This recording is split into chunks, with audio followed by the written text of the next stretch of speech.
Olá, está começando o programa OAB Nacional com as principais notícias da Ordem dos Advogados do Brasil. Quarta Conferência Internacional de Direito Ambiental discute o meio ambiente como uma questão mundial e de responsabilidade de todos.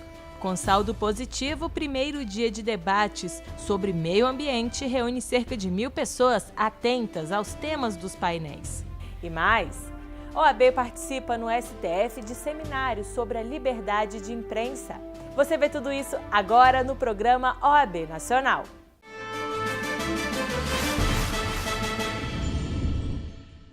Perceber o meio ambiente como uma questão mundial e de responsabilidade de todos foi o objetivo da quarta edição da Conferência Internacional de Direito Ambiental, promovida pela OAB Nacional. Há 30 anos, o tema está na nossa Constituição e foi com a ideia de discutir os instrumentos normativos da Carta Magna que especialistas e estudiosos do tema se reuniram durante 3 dias em Vitória, no Espírito Santo. Na palestra que abriu os trabalhos, advogados, estudantes e estudiosos do tema estiveram atentos ao painel da advocacia para enfrentar os desafios e inovar no direito ambiental brasileiro.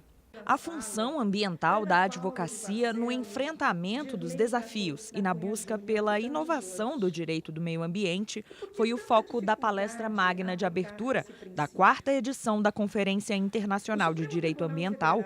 Cláudia Lima Marques, vice-presidente da Comissão Especial de Defesa do Consumidor do Conselho Federal da OAB, conquistou a atenção de todos na plateia. Nos direitos sociais e econômicos, os nossos, os direitos ambientais, o direito do consumidor, não é? O direito ao consumo sustentável, uma produção sustentável, que é justamente ali que se deve dar o que nós podemos chamar de efetividade ao direito.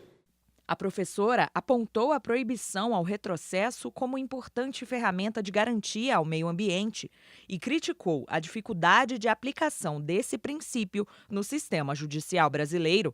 A Constituição, no artigo 225, traz o direito ambiental como um direito fundamental, né? Não existe, parte da cláusula pétrea, então não existe direito mais importante, mais forte, mas na prática ele acaba sendo diminuído e isso é que não pode acontecer.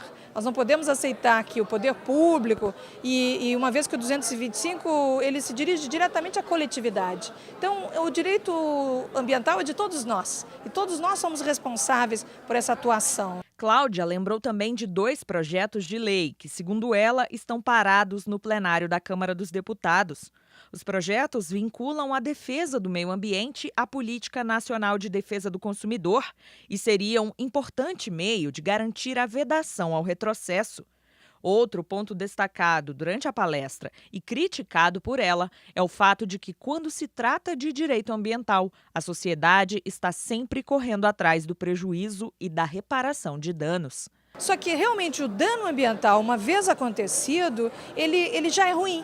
Nós devíamos trabalhar na prevenção, na precaução, não é? E na antecipação dos danos ambientais. Mas a realidade é exatamente o contrário, nós estamos sempre reclamando. E alguns acidentes enormes têm acontecido no Brasil por falta de atuação, por falta de, vamos dizer, de cumprimento dos direitos ambientais, não é? Das pessoas. Então nós temos que inverter essa lógica e tentar que não pode valer a pena causar dano ambiental, apenas porque ele não é meu, ele é de todos nós. Cláudia Lima ainda propôs, no fim da palestra, a criação no âmbito da Comissão do Consumidor de uma subcomissão especial sobre os recursos internacionais de violações e acidentes ambientais. Com a aprovação da diretoria da Ordem, a proposta foi acatada. Esta OAB, professora Cláudia e colegas advogados e dirigentes da Ordem, tem procurado cada vez mais se desburocratizar e enfrentar os temas como devem ser enfrentados. E, portanto, eu quero aqui, já de público, dizer que a sua provocação, a sua sugestão, ela está, neste momento, aceita pelo Conselho Federal da OAB. Nós vamos criar esta subcomissão. No primeiro painel da conferência, o licenciamento ambiental foi abordado como ferramenta de segurança jurídica e sustentabilidade às atividades econômicas do país. Previsto no parágrafo 1º, em seu 4º inciso, o artigo 225 da Constituição Federal trata do licenciamento ambiental. E esse foi o tema discutido no primeiro painel da Conferência Internacional de Direito Ambiental. Nos debates, o licenciamento ambiental foi apresentado como uma instância de planejamento, já que produz impacto em toda a economia do país, do pequeno ao grande empreendedor, seja ele público ou privado. A primeira a falar sobre o assunto foi a presidente do IBAMA, Sueli Mara Vaz Guimarães. Além de tentar atualizar e debater a legislação, ela esclareceu o que vem sendo discutido no Congresso Nacional a respeito do licenciamento.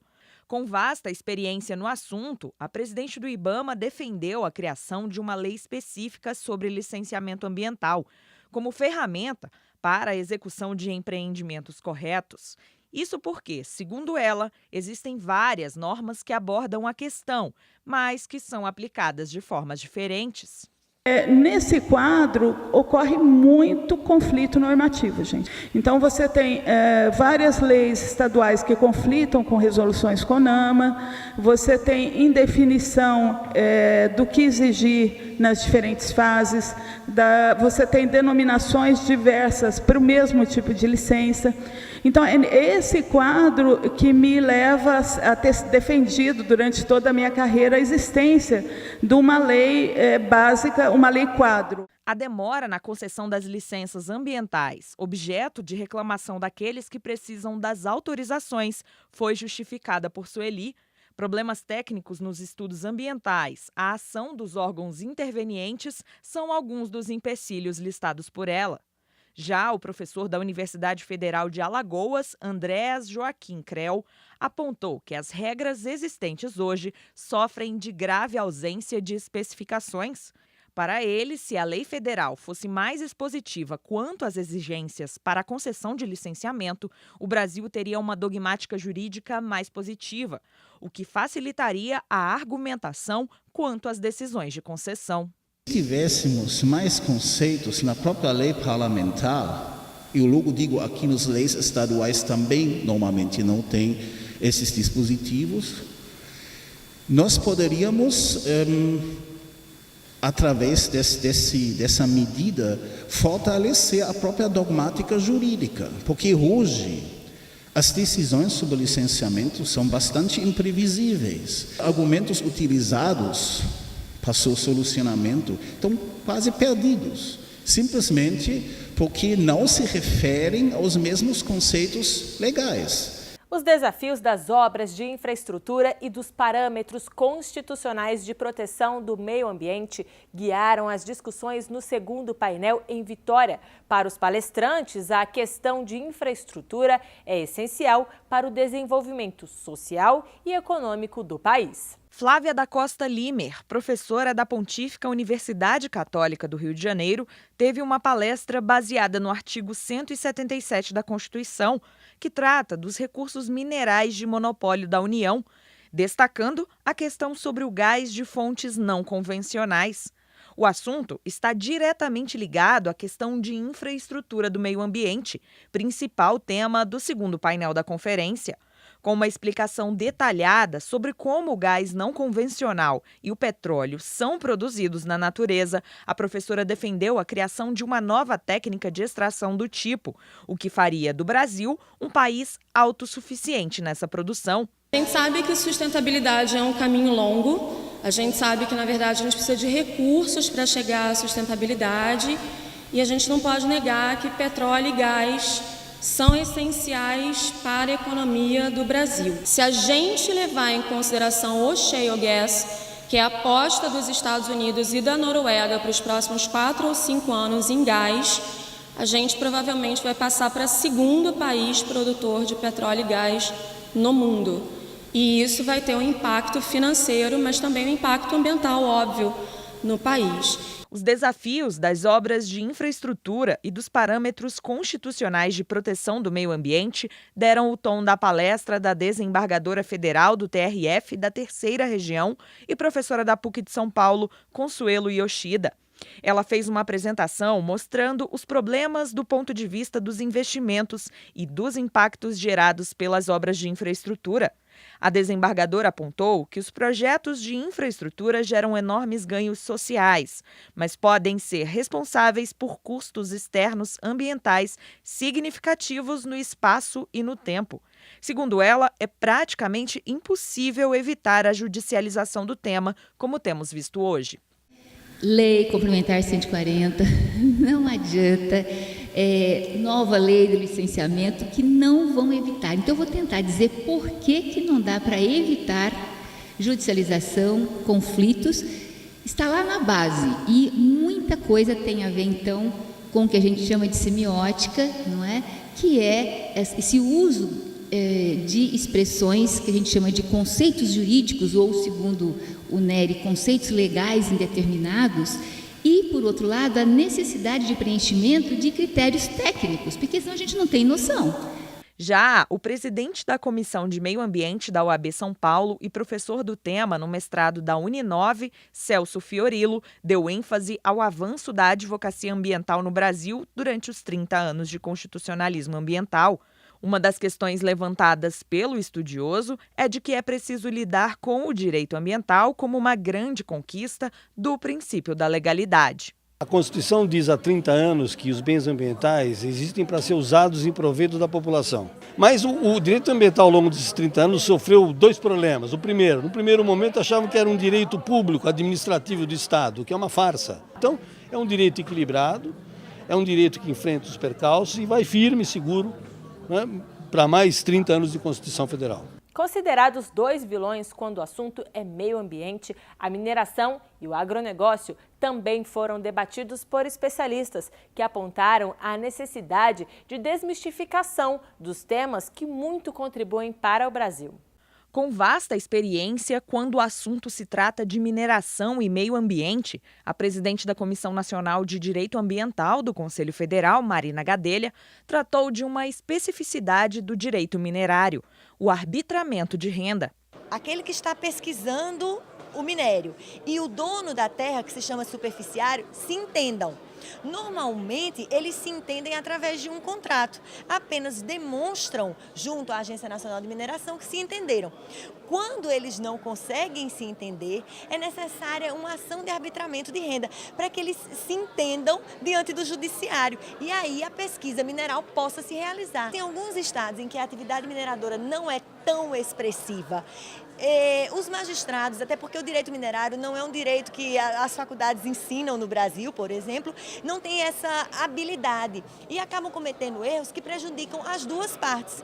Para Gadelha, a advocacia que atua na área tem a missão de desmistificar a atividade mineradora, já que o Brasil continua muito impactado pela tragédia na cidade de Mariana. Após esse desastre de Mariana e as consequências gravíssimas, a atividade mineradora ficou muito mal vista no Brasil, como uma atividade não só impactante, mas uma atividade capaz de causar danos muito severos. Mas, por outro lado, a gente tem que ver que é uma atividade essencial, nós não conseguimos viver sem mineração e, além disso, é uma atividade que é essencial também porque ela reverte em benefícios pecuniários para o Estado, para o município e para a União. O advogado Virgílio Borba trouxe sua visão sobre os aspectos legais da mineração e do meio ambiente. Segundo ele, a mineração é uma atividade econômica peculiar, típica e complexa, já que lida com questões difíceis e diversas. Em primeiro lugar, ela não escolhe onde ela vai ser implantada. Você não consegue escolher um lugar onde tem energia, onde tem água, onde tem infraestrutura, onde tem transporte. O minerador vai atrás de onde o minério se encontra. Em geral, ele está numa região remota, parca de recursos, parca de infraestrutura, e o poder público não dá essa infraestrutura e muitas vezes é o minerador que é obrigado a criá-la.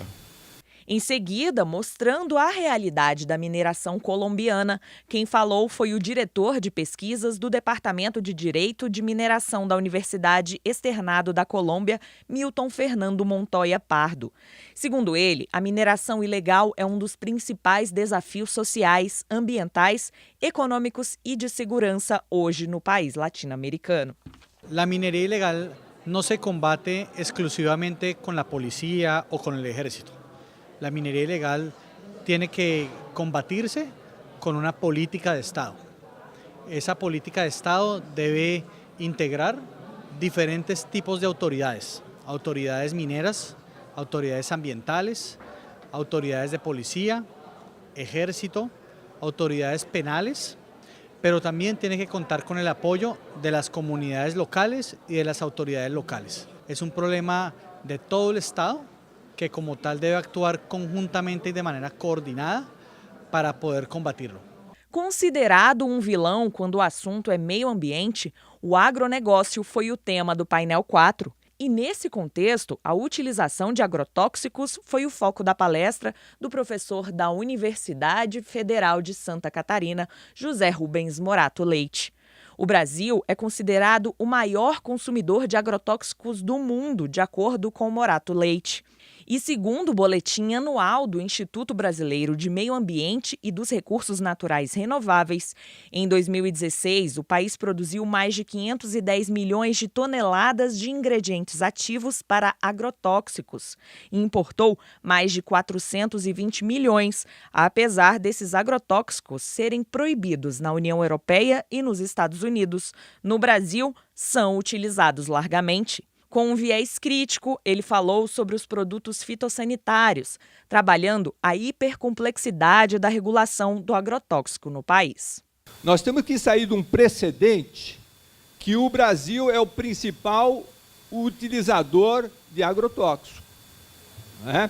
E o Brasil tem uma função muito forte como commodities do agrobusiness.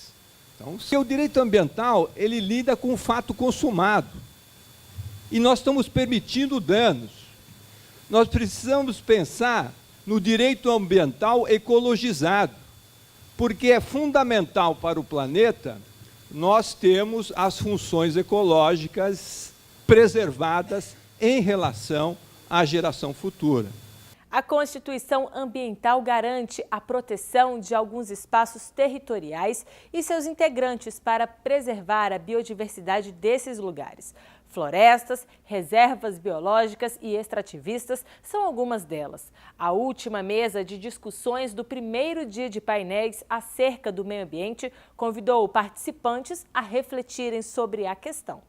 A Constituição Federal de 1988 inovou quando estabeleceu em seu texto mecanismos que garantem a proteção legal e ecológica dos espaços territoriais e seus integrantes. Tudo isso para a preservação e manutenção da biodiversidade local. O painel número 5, o último do primeiro dia da Conferência de Direito Ambiental, debateu esses espaços. O presidente da OAB Bahia, Luiz Viana, fez um histórico sobre o conceito das terras devolutas. Ele citou exemplos de disputas que envolveram terras e propriedades da época em que o Brasil era colônia.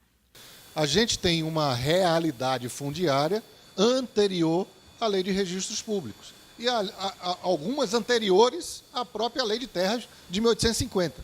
Então, por exclusão, essa é toda a doutrina. A doutrina toda vai dizer que, por exclusão, o que não é propriedade privada é propriedade pública, como terra devoluta.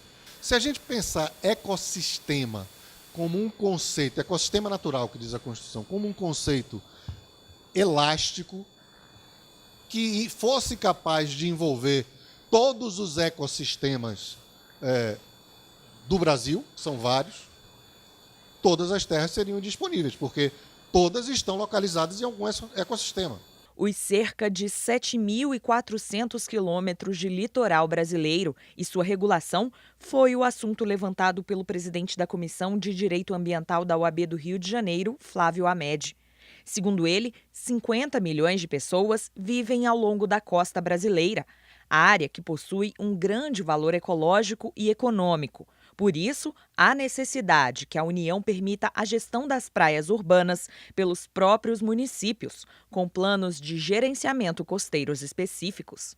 Essa denominação de serem as praias bens públicos criou um problema seríssimo, um problema de serem tratados como bens da União, como se fossem bens públicos e não bens ambientais. É evidentemente que a gente jamais pode admitir que a União tem a palavra sobre o que se fazer com relação a essas praias, a esses bens que são fundamentais para a vida nas cidades, com importância incrível para e de certo modo, de impossível possibilidade que uma norma geral definisse de forma homogênea em todo o território nacional uma forma única de gestão. No painel, o coordenador de licenciamento ambiental do Instituto do Patrimônio Histórico e Artístico Nacional, o IPHAN, Roberto Stanchi, criticou a banalização do licenciamento ambiental no Brasil. Como sempre, o urgente não deixa tempo para o importante. Eu acho que isso resume um pouco o que os problemas que acometem o direito ambiental, o licenciamento especificamente. Do ponto de vista do licenciamento ambiental, nós temos sistematicamente o aspecto cultural, ou melhor dizendo, o aspecto patrimonial, por vezes ignorado no processo de avaliação de impacto, sobretudo no que diz respeito à viabilidade locacional de determinados empreendimentos. Quem também esteve no painel foi o desembargador do Tribunal Regional da Primeira Região, Antônio Souza Prudente. Ele defendeu que a magistratura tenha uma atuação mais proativa no enfrentamento das questões ambientais. O meio ambiente, que tem vocação para se permanecer equilibrado, não suporta juiz preguiçoso, medroso e covarde. Devendo o juiz orientar-se pelos princípios norteadores do processo coletivo moderno, adotando com presteza as técnicas processuais necessárias à inibição e à remoção imediata do ilícito ambiental. O Conselho Nacional de Justiça realizou um seminário com a participação de jornalistas e advogados para debater os 30 anos da Constituição Federal sem censura. O presidente nacional da OAB, Cláudio Lamáquia, foi um dos palestrantes. Dentre os diversos aspectos democráticos da Constituição Cidadã de 88 está o da liberdade de expressão, que engloba outras garantias como a liberdade de imprensa e de viver em uma sociedade sem censuras, com livre manifestação de pensamento. E para refletir e celebrar todas essas conquistas, o Fórum Brasileiro sobre Liberdade de Imprensa do Conselho Nacional de Justiça, o CNJ, promoveu o seminário 30 anos sem censura, a Constituição de 1988 e a liberdade de imprensa. No discurso que abriu o seminário, a presidente do Supremo Tribunal Federal e do CNJ, a ministra Carmen Lúcia, lembrou que uma imprensa livre garante a democracia e o bom funcionamento de outras instituições. E sem a imprensa livre, a justiça não funciona bem, o Estado não funciona bem. E nós sabemos que em 30 anos de vigência da Constituição, a mídia é outra, o poder é outro, a sociedade é outra, porque tudo muda, mas a Constituição precisa de ser reinterpretada para se manter viva e coerente com as necessidades do povo brasileiro, da cidadania brasileira. O presidente nacional da OAB, Cláudio Lamáquia, foi um dos palestrantes do seminário e destacou o histórico de lutas da ordem pelas garantias constitucionais, enfatizando a importância das liberdades de expressão e de imprensa. A OAB, na sua história, ela se confunde exatamente com a história da própria democracia do Brasil. O DNA da OAB é exatamente o DNA da democracia. E, por isso, a ordem lutou tanto pela possibilidade de liberdade de expressão e pela liberdade de imprensa, né? Dois fatores garantidores, inclusive, da nossa democracia, sabemos todos disto, né? Na verdade, a liberdade de expressão e a liberdade de imprensa são pilares efetivos da nossa própria democracia. Dados de ações judiciais sobre liberdade de imprensa foram apresentados durante o seminário. Segundo o CNJ, existem hoje cerca de 300 mil ações contra jornalistas. Uma análise de processos judiciais contra comunicadores resultou em um estudo realizado pelo Departamento de Pesquisas Judiciárias do CNJ, que reuniu informações de processos existentes em cadastros das Associações Brasileiras de Jornalismo Investigativo, Nacional de Jornais, a ANJ, e Brasileira de Emissoras de Rádio e Televisão, a ABERT. Os dados mostram que, em um universo de 2.373 processos, mais da metade dos pedidos são por danos morais e relativos ao direito eleitoral, sendo que essas ações geralmente são propostas por candidatos ou partidos políticos questionando matérias que teriam prejudicado sua imagem junto ao eleitorado. A liberdade de imprensa estabelece um ambiente no qual, sem censura ou medo, várias opiniões e ideologias podem ser manifestadas e contrapostas. E para cumprir sua função de informar, é necessário que a imprensa possa confrontar as diversas opiniões existentes. E é a partir daí que nascem os processos no judiciário. De acordo com uma pesquisa do CNJ acerca das ações judiciais sobre liberdade de imprensa, a maioria das ações, quase 60%, versam sobre difamação e calúnia, o que, na visão dos palestrantes, é uma forma de censura. Essa censura judicial foi tema das palestras dos jornalistas Fábio Panúzio e Renata Luprete, que falaram de situações contra profissionais de comunicação, inclusive com ameaças de morte e assassinatos. Eles também destacaram a importância da luta contra a censura e enfatizaram quão prejudiciais são para os jornalistas todas essas ações judiciais. A nossa luta é para acabar definitivamente com o com a censura prévia, porque essa, na real, não acabou ainda. Um único processo ou um único conjunto de ações coativas usando a justiça penaliza demais o jornalista. E o programa OAB Nacional termina agora. Você pode visitar as nossas redes sociais. A OAB está no Instagram, Facebook, Twitter e YouTube. É só colocar CF OAB. Não deixe de acessar também o site da Ordem, oab.org.br. Obrigada pela companhia e semana que vem a gente se vê.